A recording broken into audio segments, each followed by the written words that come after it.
Bom dia, estamos aqui hoje próximo aos trilhos do trem do VLT Mucuripe-Parangaba, porque a nossa história de hoje tem tudo a ver com os trilhos e os trens aqui no Ceará. A gente vai falar sobre o primeiro baitola, o Mr. Hall. Vamos lá!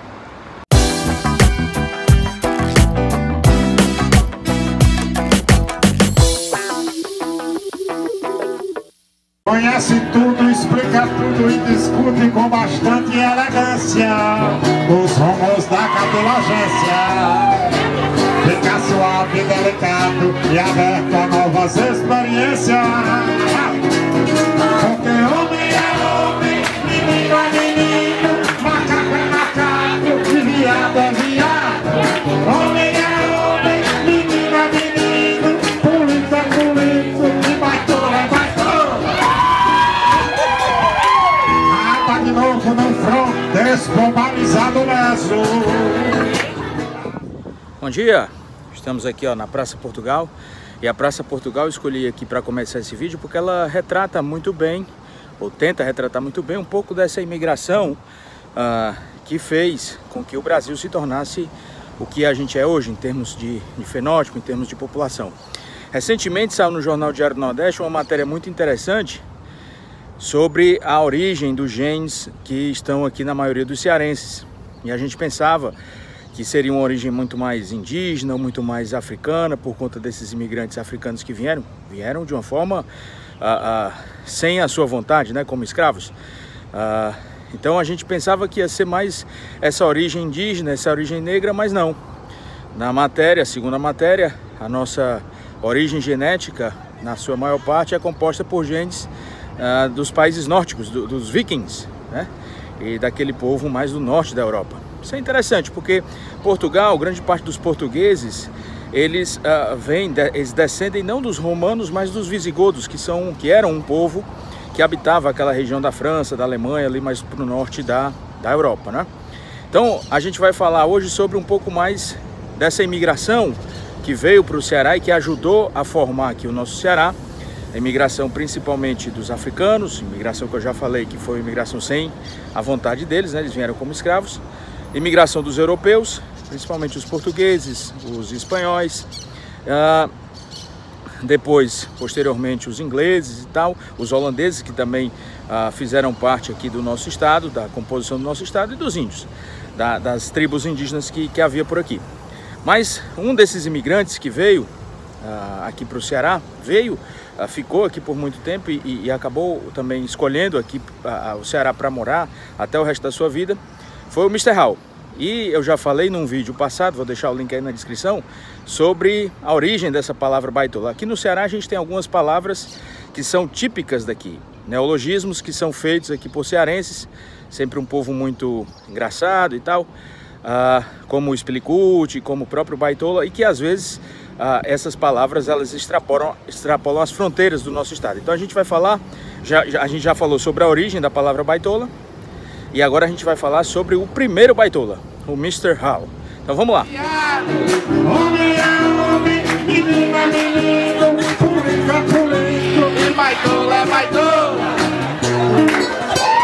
Bom dia, a gente está aqui na ponte dos ingleses, né? Que está abandonada aqui e tal.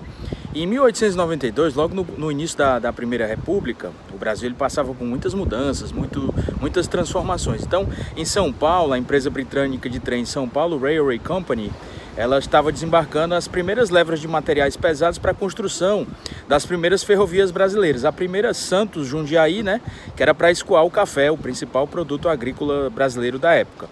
E para coordenar essas obras, alguns técnicos estrangeiros, principalmente ingleses, foram enviados à Terra da Garoa com o intuito de executarem esses levantamentos topográficos e de localização, principalmente naquela região da Serra do Mar, por onde ainda trafegam trens de carga e de passageiros, em uma região que foi muito difícil a construção daquelas linhas de trem.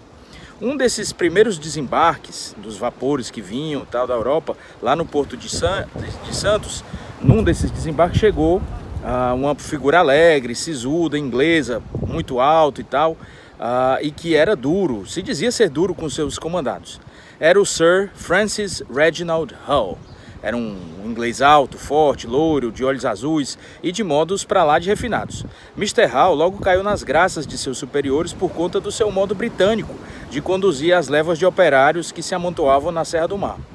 Howe, aliás, nasceu em Wimbledon, que é um subúrbio de Londres, no dia 21 de novembro de 1872, filho de um comandante da Marinha Britânica, Sir Thomas Arthur Howe.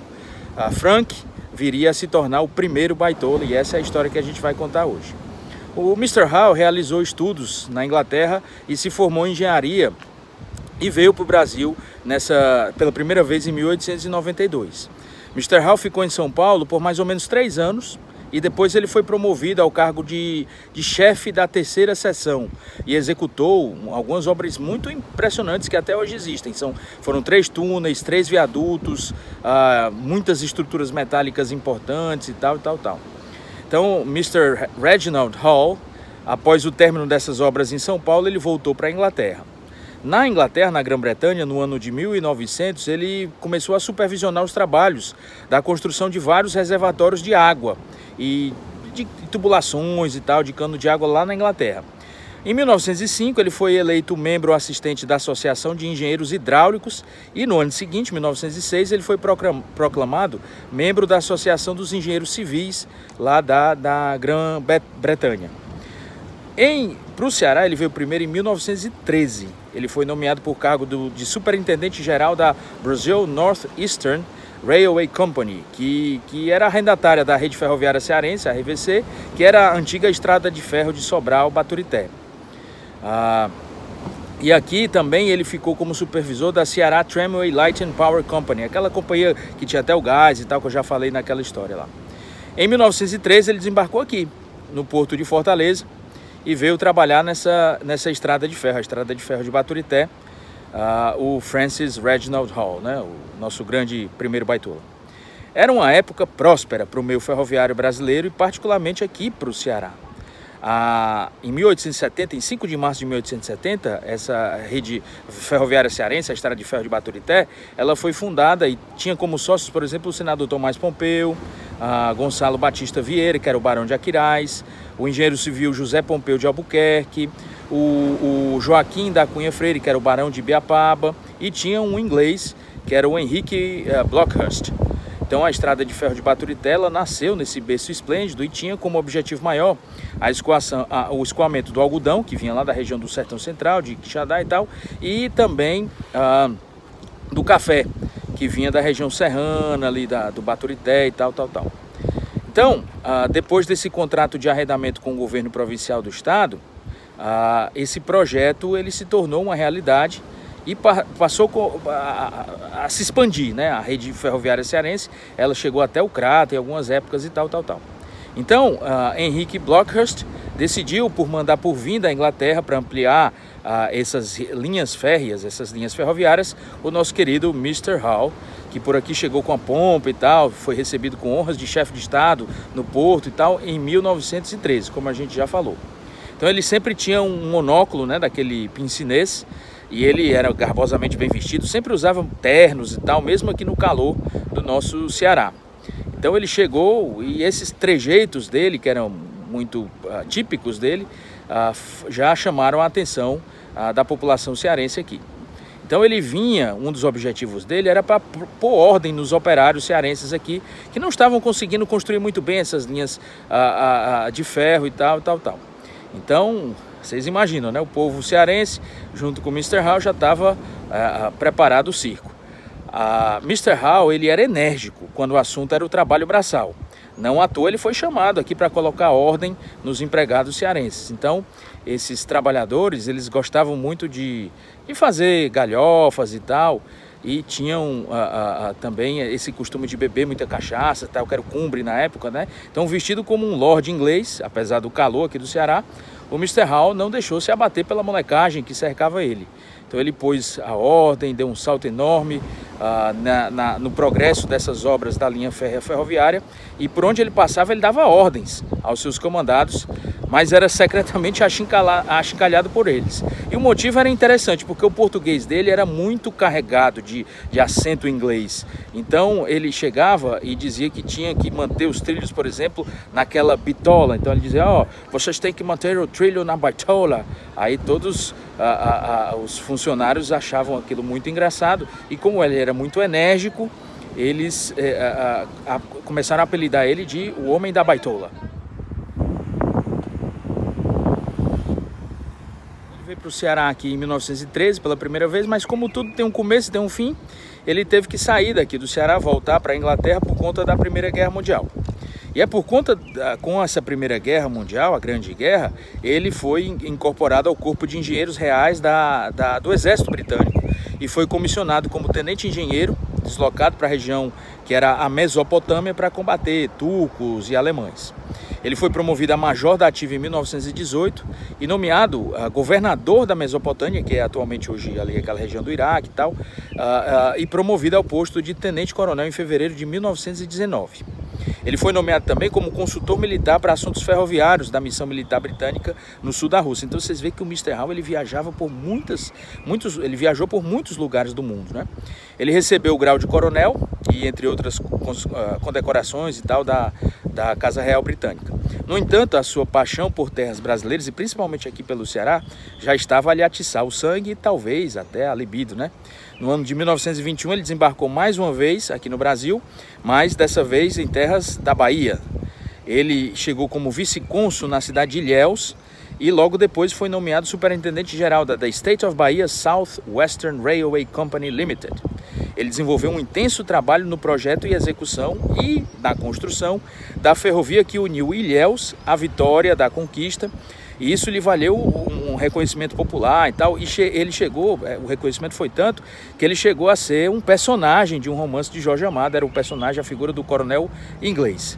No entanto, Mr. Howe já tinha adotado o Ceará como a sua segunda terra natal.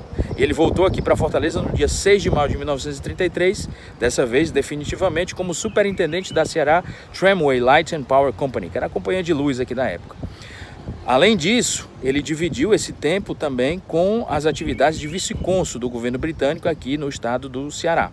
Mr. Howe ele gostava muito de ciência, de astronomia. A casa dele que ficava por aqui tinha um observatório astronômico e ele chegou a estudar o fenômeno das secas e tal. E ele observou que o ciclo das secas ele ocorria mais ou menos quando tinham o ciclo das manchas solares no Sol, né? No dia 15 de março de 1939, ele apresentou pela primeira vez esse trabalho, era o Diagrama das Secas no Ceará, de autoria do Francis Reginald Hall. Frank Hall, como era conhecido, ele nutriu um grande amor aqui pelo Ceará, e esse amor pode ser resumido numa das suas disposições testamentárias. Ele dizia no testamento dele que desejava, depois que morresse, que o corpo dele fosse envolvido numa bandeira da Inglaterra e que aos pés dele fossem amarradas barras de ferro da estrada de ferro de Baturité e da usina Ceará Light, e em seguida colocasse esse corpo dele numa jangada e lançasse o corpo dele no mar a 3 milhas da costa cearense. Então ele morreu, o Mr. Howe, com 79 anos, no dia 1º de março de 1951, e ele está enterrado até hoje aqui na cidade de Fortaleza, no cemitério São João Batista.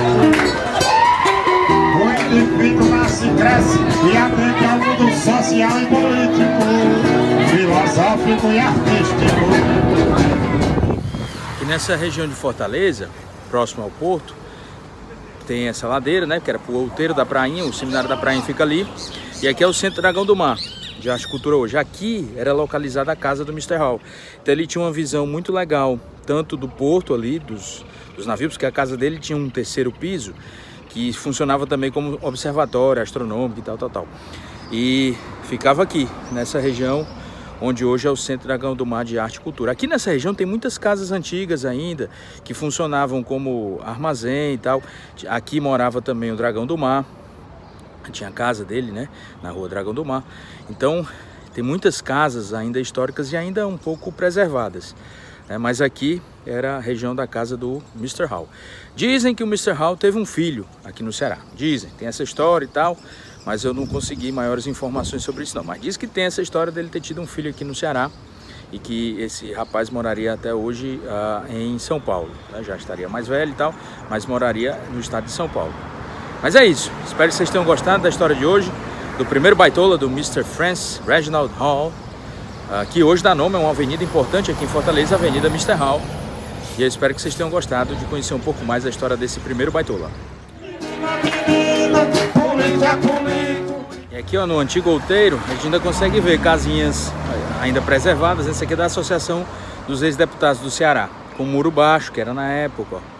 Então, bem interessante, né? Bem legal. Está aqui no antigo bairro do Outeiro, ó. E olha que relíquia a gente encontra nas casas antigas aqui. São azulejos portugueses de Aveiro, que retratam aqui a chegada de Cabral ao Brasil. Lá atrás Nossa Senhora de Fátima, que está aqui, ó. E aqui atrás o grito do Ipiranga, a independência. Então, muito interessante, né? Legal, hein? Gostei. Isso explica novamente a história da viadagem adquirida. Eu parei nesse quarteirão aqui que a gente consegue ver todo esse processo de urbanização da cidade a partir do outeiro, né? Então a gente vê as casinhas que havia antes, né? Depois os predinhos mais baixos de 3 pisos e aí depois os prédios mais altos, os grandes empreendimentos, como aqui atrás e tal, né? Então, bem interessante como a cidade ela vai tendo essas evoluções ou involuções urbanísticas de acordo com as épocas, né? Então, bem interessante, ó, essa casinha aqui, prédio pequeno, que você vê muito desses prédios pequenos aqui no outeiro ainda, e os prédios maiores, os grandes empreendimentos. Os rumos da cartilagência fica suave e delicado e aberto a novas experiências. Porque homem é homem, menino é menino, macaco é macaco. E já que a gente tava falando do Mr. Hall, nada melhor do que terminar o vídeo aqui mostrando um dos vagões da estrada de ferro de Baturité, que o Mr. Hall trabalhou, foi supervisor, e daí veio a história do bitola, né, do baitola, aqui na Praça Luiza Távora. Praça Luiza Távora, que era local do Palácio do Plástico, que já foi demolido, mas a gente tem aqui os pequenos palacetes, né, que hoje foram mantidos e tal. Depois eu vou fazer um episódio só sobre o Palácio do Plástico aqui. Então eu espero que vocês tenham gostado do vídeo de hoje, do primeiro baitola. E é isso, aproveite sua cidade, até domingo que vem. Vamos lá!